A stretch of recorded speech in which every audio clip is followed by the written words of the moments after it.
So welcome to the part 2 of gravitation PYQs MST 2021। बहुत ही ज्यादा मस्त कॉन्सेप्ट लगा कि इसको सॉल्व किया।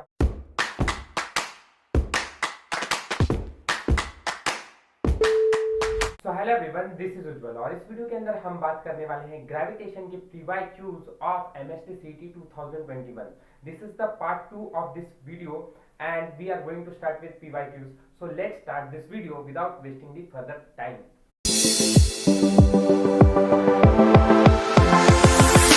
तो क्वेश्चन नंबर 5 हम सॉल्व करने वाले हैं। Concept is related with acceleration due to gravity. आपको हिंट दिया हुआ है कैसे सॉल्व करना है। Try to solve by yourself. कुछ सेकंड में रुकता हूं, उसके बाद हम सब मिलकर सॉल्व करेंगे इसको। ठीक है, तो आई होप सॉल्व किया होगा इस क्वेश्चन को।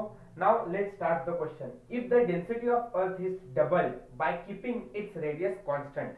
तो डेंसिटी डबल हो गई है अगर डेंसिटी अर्थ की डबल कर दी गई है, ठीक है, लेकिन उसके रेडियस को कांस्टेंट है, मतलब उसको चेंज नहीं किया गया है। Then the acceleration due to gravity on its surface will be. तो एक्सेलरेशन ड्यू टू ग्रेविटी कितना होगा? Let's suppose that acceleration due to gravity शुरुआत में हमारे अर्थ की कितनी है? g है। बाद में कितनी होने वाली है? दैट विल बी हम बोलते हैं g डैश। ठीक है, अच्छा, अब बात क्या है कि जब एक्सेलरेशन का फॉर्मूला हमको याद आएगा तब ये सारा कॉन्सेप्ट समझ में आएगा। तो acceleration due to gravity is gm/r²। ठीक है, अच्छा, अगर मैं इसको g डैश के लिए लिख रहा हूं तो यही फॉर्मूले में सारी चीजें सेम टू सेम रहेगी। g डैश सब इधर आ जाएगा सिर्फ। एंड हमको पता है कि अगर यहाँ पे डेंसिटी की बात की हुई है तो हमें यूज करना पड़ेगा डेंसिटी के लिए। तो फॉर्मूला कन्वर्जन ऐसा होना चाहिए कि ग्रेविटी के बीच में और डेंसिटी के बीच में रिलेशन हमको पता चल जाए। तो उसके लिए क्या करेंगे, हमारे दिमाग में एक आइडिया आता है कि density is equal to mass upon volume होता है। ठीक है, अब अगर डेंसिटी मास अपॉन वॉल्यूम है सो देयरफॉर मास की जगह पर मैं लिख सकता हूं density into volume. And we all know that volume is 4/3 pi R cube. Why? Because volume of a sphere, हमारा अर्थ एक स्फीयर की तरह है। सो इसकी जगह पर हम कंसिडर करेंगे कि mass is rho into 4/3 pi R cube. अब यहां से मास के लिए हमको और डेंसिटी के बीच में हमको ऐसा कुछ फॉर्मूला रिलेशन पता चल रहा है। तो अगर मैं इस m का यहां पे सब्स्टिट्यूशन कर दूं तो मुझे g का फॉर्मूला ऐसा मिलेगा, g equal to g rho 4/3 pi R cube into 1/r², जो डिनोमिनेटर में है। So by this I am going to know that g का रिलेशन डेंसिटी के साथ क्या है? g is directly proportional to density. ठीक है, मतलब क्या कि अगर डेंसिटी 2 टाइम्स हो गया है तो ग्रेविटी भी 2 टाइम्स हो जाएगा, राइट? या ग्रेविटी डेंसिटी 4 टाइम्स हो गया है तो ग्रेविटी भी 4 टाइम्स हो जाएगा। सो आपको इतना याद रखना है इससे कि gravity is directly proportional to density. So if my density gets doubled, यहां लिखा है डेंसिटी डबल हो गई है, तो अगर डेंसिटी ही डबल हो गई है तो ग्रेविटी क्या होगी? Gravity will also get double, right? और ग्रेविटी डबल हो गई है, मतलब अगर अर्थ पे हमारी ग्रेविटी की वैल्यू रहती है 9.8, ठीक है, तो अगर मुझे g डैश निकालना है क्योंकि g मेरा 9.8 है, तो g dash will be 9.8 into 2, that means 19.6 metre per second square. This will be my value of acceleration due to gravity if my density gets double. ठीक है, तो इसके लिए हमारा answer option A is correct. Conceptually चलना था आपको। अगर ये सबका एक ही पॉइंट बोलूं तो ये याद रखना है कि ग्रेविटी का रिलेशन डेंसिटी के साथ डायरेक्टली प्रोपोर्शनल होता है। अगर ये चीज पता है तो आपको अगर बोला गया है कि ग्रेविटी जो भी है, मतलब डेंसिटी जो भी है, ग्रेविटी आपका जो भी डेंसिटी डबल हो रहा है तो वो डबल हो जाएगा, हाफ हो रहा है तो हाफ हो जाएगा। And that's way we can solve this question directly. सीटी के अंदर आपका टाइम बचेगा अगर आपको ये कॉन्सेप्चुअली डायरेक्ट पता रहा। Now let's solve. If gravitational force varies inversely at the nth power of distance. ठीक है, तो ये पहले यहां से यहां तक के स्टेटमेंट को समझते हैं। ग्रेविटेशनल फोर्स वेरी कैसे कर रहा है? Means force is inversely proportional to nth power of its distance r। ठीक है, ये चीज इन्होंने बताई हुई है हमें, सबसे अच्छी चीज। Then the time period of planet, तो टाइम पीरियड प्लैनेट का in a circular orbit of radius r around the sun will be proportional to. तो टाइम पीरियड किससे कैसे प्रोपोर्शनल है? अब ऑप्शन देखो तो आर से ही प्रोपोर्शनल है, लेकिन आर के कौन से पावर से प्रोपोर्शनल है, ये चीज हमको समझ में और ढूंढने की कोशिश करनी है। This is the main question. अब सॉल्व कैसे करना है, बात समझो। ग्रेविटेशनल फोर्स है हमारे पास, ग्रेविटेशनल फोर्स इधर बताया हुआ है, और अगर हम कंपेयर करेंगे इसको, तो ग्रेविटेशनल फोर्स के लिए हमको टाइम पीरियड से ऐसा कौन सा फॉर्मूला है जो कनेक्शन बनाता है, थोड़ा सोचना पड़ेगा कि टाइम पीरियड के साथ कौन सा फॉर्मूला है जो ग्रेविटेशनल फोर्स के साथ रिलेशन बताता है। देखो, अगर कुछ ध्यान में नहीं आ रहा है तो हम पहले फंडामेंटली ये चीज जानते हैं कि टाइम पीरियड के लिए हमारे पास एक चीज अच्छी तरह से पता है, जो कि ओमेगा होती है। Omega is equal to 2 pi upon T. ठीक है, ये फॉर्मूला हमारे ध्यान में है।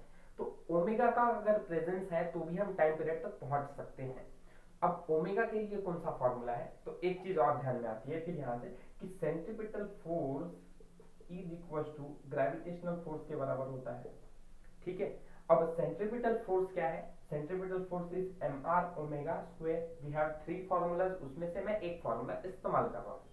M R omega square will be equal to gravitational force is G capital M small M upon R की कौन से पावर से प्रोपोर्शनल है? ग्रेविटेशनल फोर्स जो है वो वेरी कर रहा है आर की यन पावर से, तो मैं यहाँ पे आर का यन पावर लिखता हूँ। ठीक है, आर लिख सकता था, आर का यन पावर लिख रहा हूँ क्योंकि ये मुझे नहीं पता है। ठीक है, उन्होंने बताया है कि आर की यन पावर से वेरी कर रहा है, सो आई यूज ओवर देयर। अब आते हैं अपने क्वेश्चन के मेन पॉइंट पे। इसको यहाँ पे ये जो आर है इसको भी कैपिटल आर से ही बताता हूँ क्योंकि मैंने आर का कैपिटल फॉर्म ही यूज किया है। ओमेगा का रिलेशन, ओमेगा के रिलेशन टाइम पीरियड के साथ हमको जाना है, तो omega is equal to 2 pi upon T होता है। सो यहाँ पर भी हम ये काम करते हैं, ये एम से एम कट जाएगा तो आर ओमेगा, ओमेगा की जगह पर मैं 2 पाई अपॉन टी लिख सकता हूँ, इसका होल स्क्वायर हो जाएगा, will be equal to GM upon R to the power N.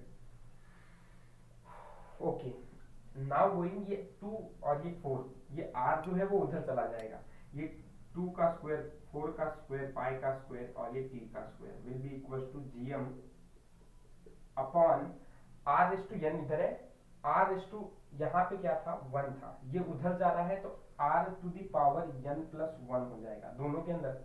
ठीक है, क्योंकि दोनों के लिए मैं एक ही बार लिख सकता हूँ। We all know that N to the power N to the power 1 दोनों का डिनोमिनेटर का फैक्टर सेम, तो N to the power N plus 1 ऐसा लिख सकते हैं। ये चीजें पता होनी चाहिए। ठीक है, ध्यान में रखना। आगे टी स्क्वायर, अब हम आर से रिलेशन पता लगाने जा रहे हैं, तो ये जी एम 4 पाई स्क्वायर, इसका क्या यूज है? No use. So we are going to see say that T square will be, T square ये उधर चला जाएगा, 4 pi square R to the power N plus 1 divided by G M, where ये सबके सब कांस्टेंट है, कोई यूज नहीं है इनका, तो T square will be directly proportional to R to the power N plus 1। Therefore, only t square time period will be equals to r to the power n plus 1. So therefore, only t. So therefore, only t के बारे में सिर्फ बात करूंगा, तो t will be r to the power n plus 1 divided by, क्योंकि देखो हम सबको पता है t स्क्वायर का t हो रहा है तो स्क्वायर रूट हट रहा है, तो स्क्वायर रूट हट रहा है तो इसके पास आ जाएगा, तो t to the power t is equals to r to the power n plus 1 divided by 2 will be the required answer. And देखो ये ऐसा ऑप्शन कौन सा है अपने पास, r to the power n plus 1 divided by 2, option 1 D. ठीक है, देखो प्रॉब्लम समझना और थोड़ा सा सॉल्व करना कॉम्प्लिकेटेड हो जाता है क्योंकि इतना क्रिटिकल थिंकिंग नहीं कर पाते, पर क्वेश्चंस की प्रैक्टिस करने लगोगे तो क्वेश्चंस आसान लगने लगेंगे। Assuming that the earth is revolving around the sun in a circular orbit of radius r, the angular momentum is directly proportional to r, the value of n is। अब सुनो, यहाँ पे क्वेश्चन में है ना n क्या है ये चीज बताई नहीं गई है, लेकिन फिर भी इन्होंने पूछा कि the value of n is, तो ठीक है हम ऐसा अज्यूम करते हैं, सीटी ने क्वेश्चन थोड़ा सा गलत दिया हुआ है ऐसा हम बोल सकते हैं। n क्या है ये हमें नहीं पता है, पर n हम ऐसा अज्यूम कर सकते हैं कि n जो है ये कुछ तो पावर है r की। ठीक है, ऐसा अजम्पशन है तो ही आंसर करेक्ट आ सकता है। तो ये सारी चीजों को पढ़कर हम ऐसा बोलते हैं, यहाँ लाइन के अंदर एक चीज दी हुई है कि सन रिवॉल्व कर रहा है अराउंड, अर्थ रिवॉल्व कर रहा है around the sun in a circular orbit of radius r, the angular momentum is directly proportional to. तो यल किससे डायरेक्टली प्रोपोर्शनल है? अब ये भी बताया हुआ है कि आर से प्रोपोर्शनल है, लेकिन आर के कौन से पावर से प्रोपोर्शनल है ये हमें बताना है। मतलब हमें आर की ये पावर जो है, इसको सपोज करते हैं हम यन है, ठीक है, क्योंकि इन्होंने बोला है, तो यन कितना है ये हमें बताना है। अच्छा, तो अब इसको सॉल्व करने के लिए सबसे पहला मुद्दा, what is the formula for angular momentum? So L is equal to M V R. If you know don't know this, कोई प्रॉब्लम नहीं, अभी समझो, ठीक है। L is equal to M V R, ये एंगुलर मोमेंटम का formula होता है।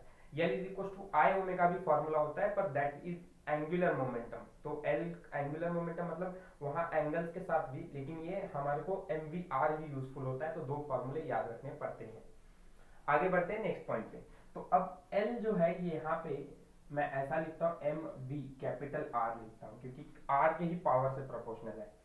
बट यहाँ पे देखो, ये रिवॉल्व कर रहा है around the sun in a circular orbit of radius R. ये सब कहने का मतलब क्या है इन लोगों के, कि अगर L is equal to M V R, ये प्रोपोर्शनल है, सर्कुलर मोशन कर रहा है, तो अगर ये क्रिटिकल वेलोसिटी के स्पीड से कुछ तो प्रोपोर्शनल होगा, सही बात है, ठीक है।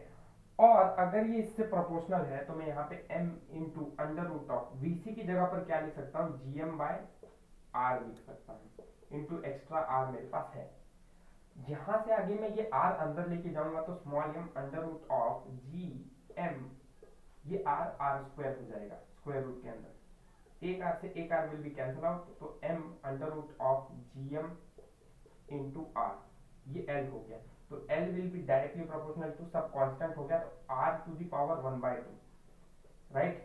तो N कितना हो गया, सिर्फ 1/2 आ जाएगा, and which is my option number 8। अब ये जो क्वेश्चन है ना, very important for your competition, कोई भी कंपटीशन के लिए ये क्वेश्चन सिर्फ ग्रेविटेशन का सीटी में ही नहीं आता है, कोई भी जेई मेंस देख लो, नीट देख लो, यहाँ सब जगह आता है। तो ये बहुत ही ज्यादा इंपॉर्टेंट क्वेश्चन है, इस क्वेश्चन को करना जरूरी है। नहीं कुछ क्वेश्चन देखा, लेकिन इसको जरूर देखना। Now how to solve this question. सबसे पहली चीज, तो an object of mass m is raised from a surface of earth to a height equal to twice the radius of earth. तो अब इसको क्या बोला गया है कि अगर शुरुआत में हमारा अर्थ है, इसका डिस्टेंस r है, इसमें कुछ ना कुछ एनर्जी है या ग्रेविटेशनल पोटेंशियल है, इसके बाद यही जो ऑब्जेक्ट है वो मास m का जो है वो कुछ हाइट h तक जाता है, which is twice the radius of अर्थ। मतलब जितना भी अर्थ है, अर्थ का रेडियस है, उसका दुगना हो जाता है। मतलब ये जो डिस्टेंस है इतना सा, दैट इज माय 2r। बात समझ में आ रही है? आगे ट्वाइस द रेडियस ऑफ अर्थ बोला हुआ है, तो गेन इन पोटेंशियल एनर्जी कितना है ये आप लोगों को बताना है। तो पोटेंशियल एनर्जी का फॉर्मूला क्या होता है? पोटेंशियल एनर्जी का फॉर्मूला होता है minus G M small M upon R. But the case is, यहाँ पे हमें अगर gain in potential energy find करना है, तो हमें पहली चीज ये देखनी पड़ेगी कि गेन पोटेंशियल एनर्जी मतलब delta U will be you from final minus you from initial, right. अब u from final minus u from initial, इस केस में फाइनल की पोटेंशियल एनर्जी कितनी है और इनिशियल की कितनी है, ये हमें पता लगाना पड़ेगा।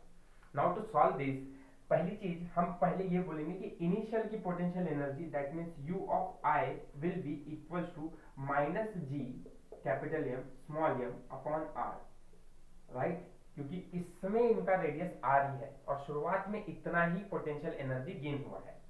बाद में चल के क्या हुआ है कि इसका डिस्टेंस जो है ये दुगना कर दिया गया है जितना भी था शुरुआत से।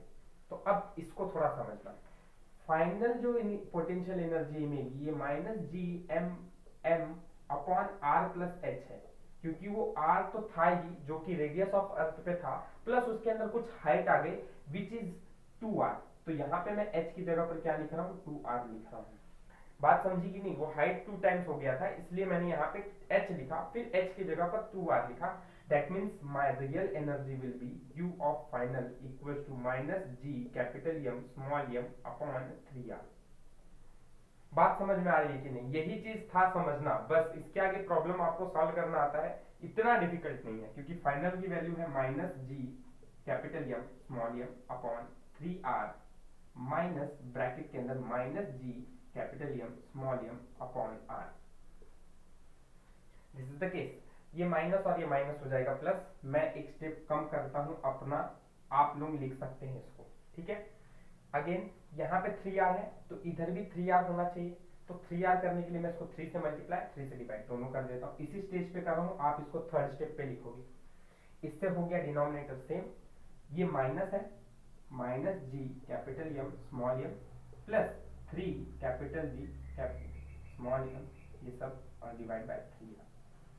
So this will be minus, this will be plus, 3 minus 1 is 2, 2gmm upon 3r will be the answer, 2gm small m upon r. This is my change in potential energy. But if you are going to see the options ना, option match ही नहीं करते हैं, एक भी option नहीं है, but answer is correct है, sorry यहाँ 3 नहीं लिखा, तो answer correct है। अब प्रॉब्लम इज कि इसको हमें कन्वर्ट करना पड़ेगा इस तरह, ऑप्शन ये भी हो सकते थे आपके लेकिन नहीं दिए हैं, तो हमें अब इसको है ना कन्वर्जन करना पड़ेगा। वी ऑल नो दैट, मैंने जब थ्योरी पढ़ाई थी तब बताया था कि जीएम मतलब क्या होता है, जीएम मतलब होता है जी आर स्क्वायर। कहां से आ रही है ये चीज, G equal to GM upon R square लिखते हो ना आप, तो अगर मैं जीएम की जगह पर ये आर स्क्वायर इधर आ जाएगा तो जीएम की जगह पर जी आर स्क्वायर लिख सकता हूं मैं, ठीक है। तो इसकी जगह पर मैं जी आर स्क्वायर लिख दिया, तो अगर इसकी जगह पर जी आर स्क्वायर लिखा मैंने इंटू एम अपॉन 3r है, तो r से एक r कैंसिल हो जाएगा, तो my change in potential energy या gain in potential energy will be G 2g r m अपॉन 3, 2g r m अपॉन 3 ऑप्शन ए, ठीक है। इस तरह से ये क्वेश्चंस एमएसटी 2021 में पूछे गए थे। ये स्पेशली मैं बोलूंगा कि सबसे ज्यादा इंपॉर्टेंट क्वेश्चन है। चाहिए कौन से लेसन चाहिए कमेंट सेक्शन में जरूर बताओ। एंड